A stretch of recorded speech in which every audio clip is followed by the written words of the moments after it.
Prime minister and council of minister. तो council of minister क्या होता है कि प्राइम मिनिस्टर ने मिनिस्टर्स का एक ग्रुप बनाया हुआ है जिसके हेड खुद प्राइम मिनिस्टर है। अब ये जितने भी मिनिस्टर्स हैं इनको अलग अलग मिनिस्ट्रीज मिली हुई हैं। अब ये जो ग्रुप है काउंसिल ऑफ मिनिस्टर का जिसके हेड है पीएम, ये मिलके सारे भी पॉलिसी डिसीजन लेते हैं। जितने भी मेन डिसीजंस होते हैं एग्जीक्यूटिव के वो सब कुछ काउंसिल ऑफ मिनिस्टर ही लेते हैं। अब article 74 and 75 talks about PM and his council of minister. 74 क्या कहता है कि काउंसिल ऑफ मिनिस्टर होनी चाहिए जिसके हेड पीएम हो। किस चीज़ के लिए?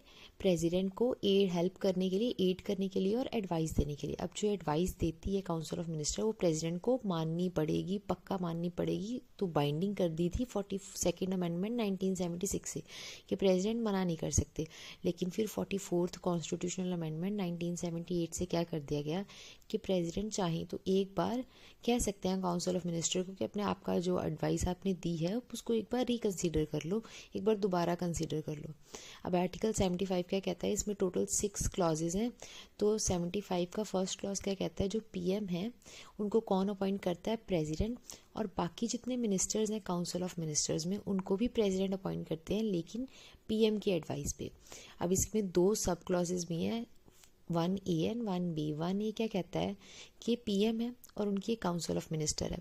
अब पीएम की काउंसिल ऑफ मिनिस्टर में जितने भी मिनिस्टर्स हैं उनका नंबर है वो 15% of total strength of Lok Sabha से ज़्यादा नहीं होना चाहिए।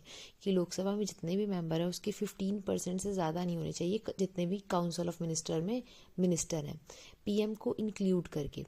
अब इसका फर्स्ट भी क्या कहता है? अगर एक पर्सन है वो डिफेक्शन, अगर एक मेंबर है वो डिफेक्शन के ग्राउंड पे डिस्क्वालीफाई हो चुका है, मतलब उसने दल बदला तो डिफेक्शन लग गई और डिस्क्वालीफाई कौन करेगा? स्पीकर कह देगा कि पर्सन अब मेंबर नहीं है। तो अगर वो घर से डिस्क्वालीफाई हो चुका है तो वो मिनिस्टर वाली पोस्ट से भी डिस्क्वालीफाई हो जाएगा। तो अगर कोई मिनिस्टर है उसने दल बदला है तो उसकी मेंबरशिप चली जाएगी घर की और साथ साथ पे मिनिस्टर वाली पोस्ट भी चली जाएगी।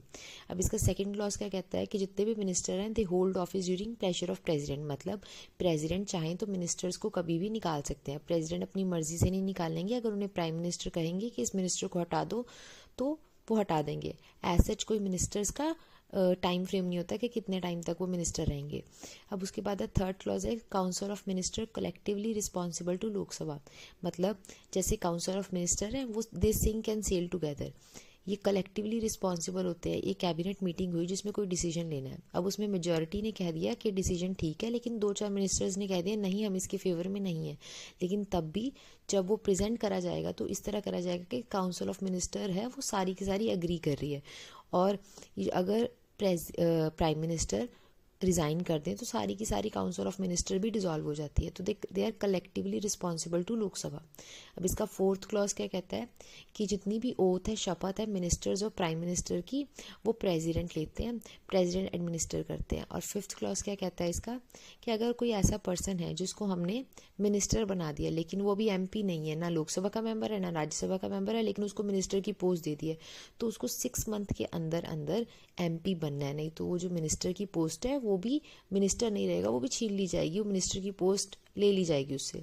इसका 6th क्लॉज क्या कहता है? जितनी भी सैलरीज और अलाउंसेज है मिनिस्टर्स के वो सब कुछ पार्लियामेंट ही डिसाइड करता है और सेकंड स्केड्यूल में सब कुछ मेंशन है।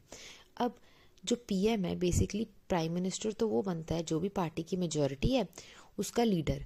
अब ऐसे भी हो सकता है कभी किसी पार्टी की मेजॉरिटी ही ना हो, है ना, और उसको कहते हैं हंग पार्लियामेंट है, जब किसी भी पार्टी की मेजॉरिटी नहीं होती।